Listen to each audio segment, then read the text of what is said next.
Welcome to the No-Till Farmer Podcast, brought to you by Yetter Farm Equipment. I'm Michaela Pochner, Managing Editor at No-Till Farmer. In this episode, contributing editor Dan Crummett talks to Bill Chisholm, Chair of the Weed Science Society of America, about how evolving EPA regulations to protect endangered species will affect your herbicide use in the coming months. There are some big changes afoot at the Environmental Protection Agency. The EPA is beginning to set regulations for farm chemical use as that applies to the Endangered Species Act. And the first phase of this process involves farm use of herbicides. And that could mean you no longer have access to the crop protection options you've been using. Dan Crummett here, contributing editor for No-Till Farmer magazine, visiting with Bill Chisholm, Weed Science Society of America. Bill chairs the organization's educational campaign, and they deal with the ESA and how it will affect you, the grower.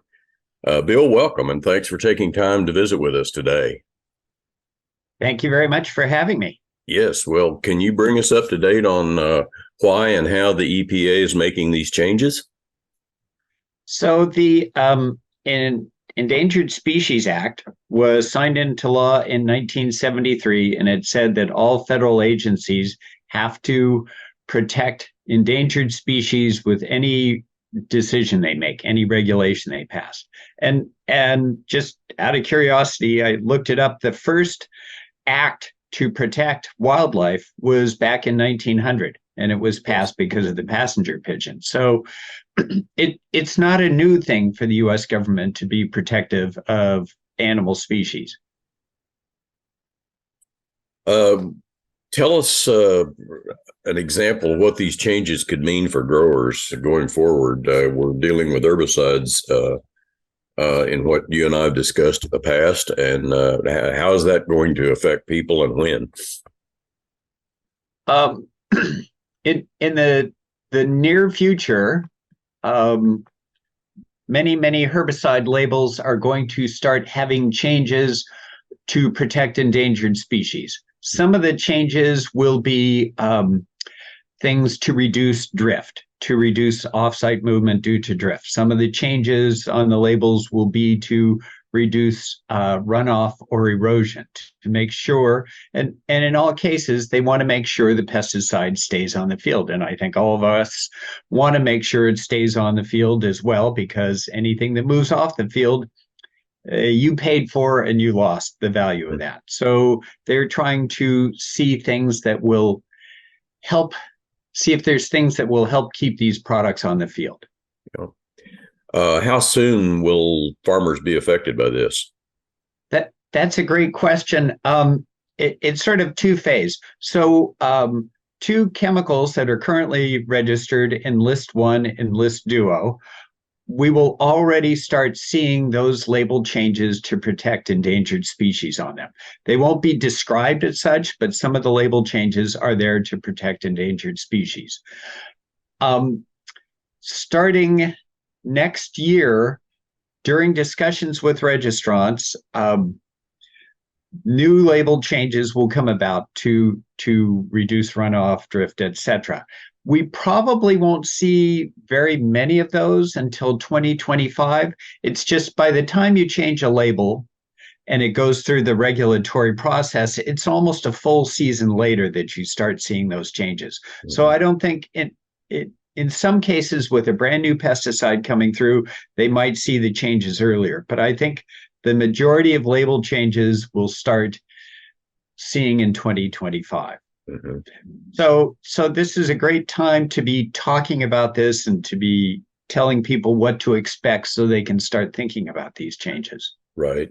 What can growers do to be proactive on this? What can they do to mitigate their operation ahead of the game, if possible? Yeah, that's a great question too, because this is going to be, I think of it as a sea change for agriculture. Growers are now going to have to think about, how far am I from endangered species? There's some endangered species that don't move. There's some that are migratory that could come over your field.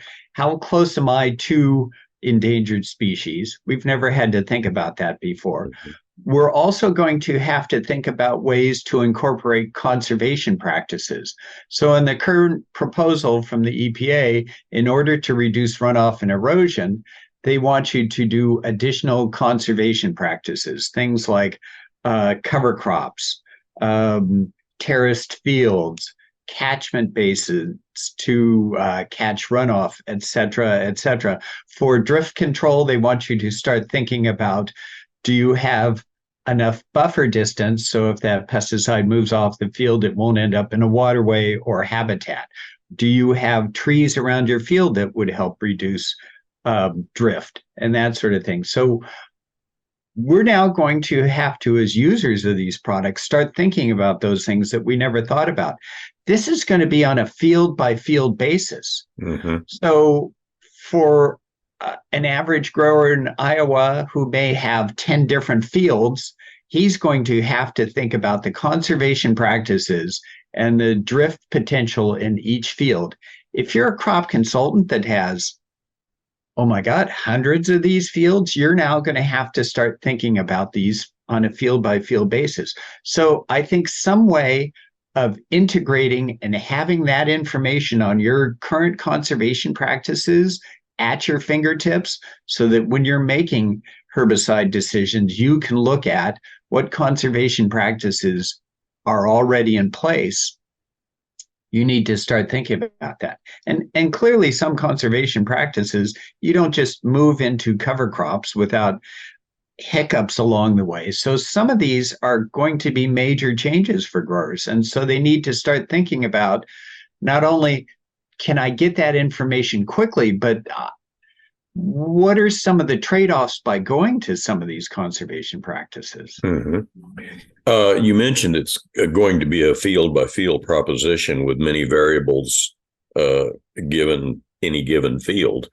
If I'm a grower I'm in Oklahoma, say I'm sitting in central Oklahoma, and there are endangered species in the panhandle of Oklahoma, does that affect me? How does this work?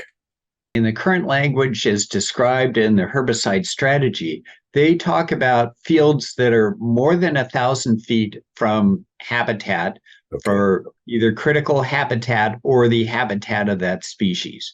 So if you're more than 1,000 feet away, you would not have very big impacts. So knowing where these species are would be helpful, and sort of getting a feel for how close are they, and that sort of thing is really important.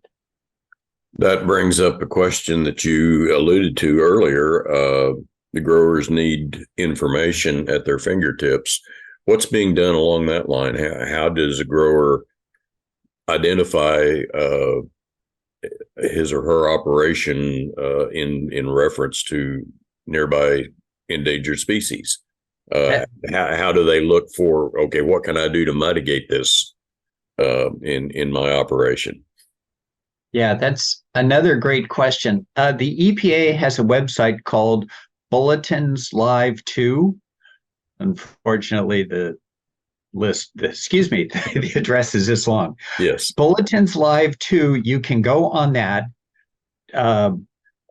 describe your herbicide name. You have to have the EPA registration number because every herbicide's a little different. Give them, in that website, you can give your field location, and it will tell you whether there's restrictions on that pesticide or not. One of the things the WSSA is working on is a communications webpage, and we're hoping to have not only just general information, some short presentations, definitions, but also links to the Fish and Wildlife Service and National Marine Fisheries Service. They have maps of where these species are. They also have lists by state, so that if a grower wants to be proactive on this, he can start looking up his state and seeing what species might be impacted, and try and figure out where they're located. The other thing I personally am really big on is, unless you actually know your state has some of these species, it's hard to understand how to be protective of them. So those those lists by the services are great for giving you snapshots of what the species looks like and describing them. Every county in the U.S. is going to have some endangered species on it at one time of the season or another, either through species that live there or migratory species. So we're all going to potentially have some impacts. I'd like to take a moment to thank our sponsor, Yetter Farm Equipment. Yetter is your answer for success in the face of ever-changing production agriculture challenges. Yetter offers a full lineup of planter attachments designed to perform in varying planting conditions. Yetter products maximize your inputs, save you time, and deliver return on your investment. Visit them at yetterco.com. That's YETTERCO.com. Now let's get back to the conversation.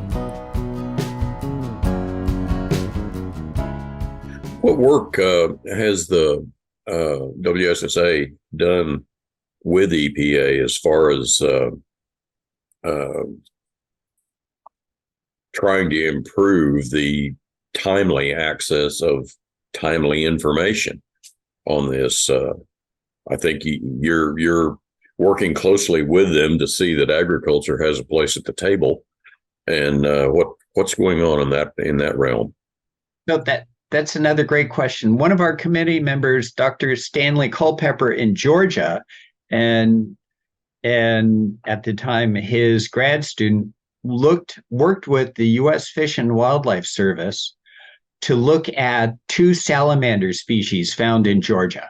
And at the time, for the Enlist Duo label, I think they had almost 1 million acres in counties where you could not use that product because of being protective of the salamander species.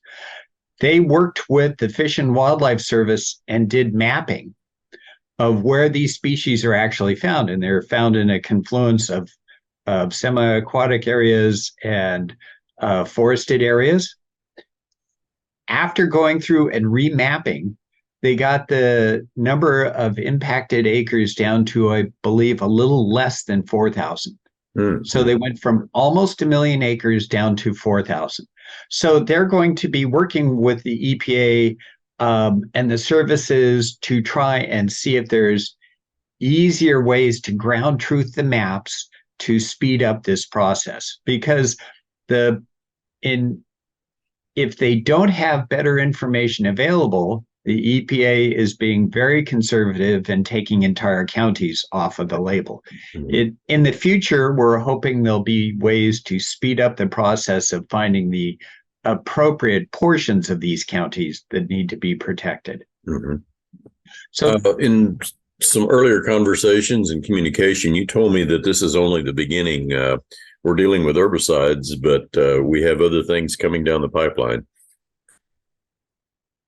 Yeah, there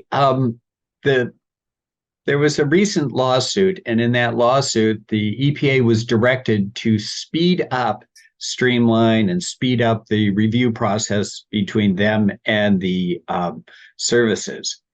In that, there were some things set up. So the first one that just came out was the Vulnerable Species Pilot Program. They looked at 27 listed species and tried to find ways they could be protective of those species on a broader basis and not have to look at every species individually for every single pesticide made in America. So for that, as part of that, they developed maps, and those maps have pesticide usage limitation areas. And those are initial thoughts or locations of where these species are found. The next step is they're working on the herbicide strategy. And on that, they will be releasing the final version, I believe, in May of 2024. And that's ways, again, to streamline the review process to speed this up. That will be released in 2024. We think after that's released, new labels will start coming through and incorporating those protections. After that, they're going to work on the insecticide strategy, and there should be a final version of that by January of 2025. After that will be a fungicide strategy. They don't have the dates set yet, but it'll probably be in late 2025 or sometime in 2026. And then the final one is the rodenticide strategy, and they should have that one available very soon. So all the major classes of pesticides will have ways available to streamline how they incorporate protections for those species.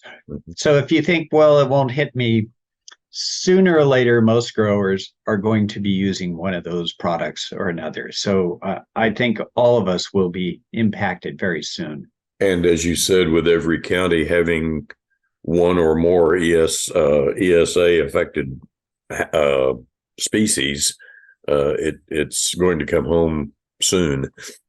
So what recommendations would you give farmers trying to align their work with this as far as websites, farming practices, farmer organization efforts, that kind of thing? What crop consultant groups and so forth, because they're going to be heavily invested in this and affected by it. Yeah, the one of the things I should mention is the herbicide strategy pointed out that if you are actively working with a technical expert to develop conservation practices on your field, you may not have to have any additional conservation mitigation actions on your part. So clearly the NRCS, many crop consultants work actively to develop conservation practices on the field. So hopefully contacting them and seeing what their understanding is and versus what you're doing would be important. The USDA has hosted a number of webinars on this topic and will continue to do that to explain what's happening with pesticide regulations to protect endangered species. The EPA is working on a communication plan for this, and I'm not sure when that will be available, but I think it's going to be available very soon. So they're developing communications materials and that sort of thing that should be helpful to the user. Many commodity groups have been following this very closely, and in fact, the herbicide strategy got comments from many of them, giving their insights and opinions on what's taking place. And I know those groups are communicating that to their members as well. As I said, the WSSA is working on a communications website, and we hope to make that available in January of 2024. Yesterday, for example, the Council on Agricultural Science and Technology, CAST, had a webinar on this topic, and they're going to have, I believe, 5 more webinars and start releasing white papers on this topic, on the impacts of this on agriculture. So I think the information is just starting to flow, and hopefully it'll be the kind of information directed at growers and getting them some background information and understanding of what's about to happen. Okay.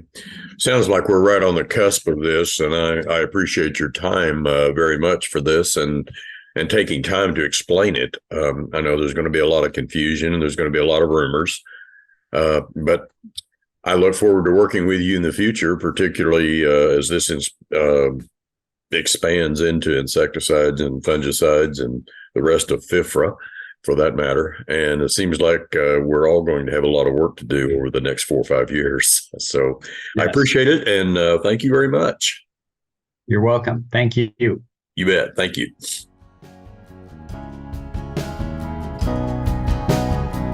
Thanks to Bill Chisholm and Dan Crummett for today's conversation. A video and transcript for this episode are available at no-tillfarmer.com/podcasts. And you can read Dan Crummett's full article about the EPA's proposed herbicide strategy in the February 2024 issue of No-Till Farmer. Many thanks to Yetter Farm Equipment for helping to make this No-Till podcast series possible. From all of us here at No-Till Farmer, I'm Michaela Faulkner. Thanks for listening.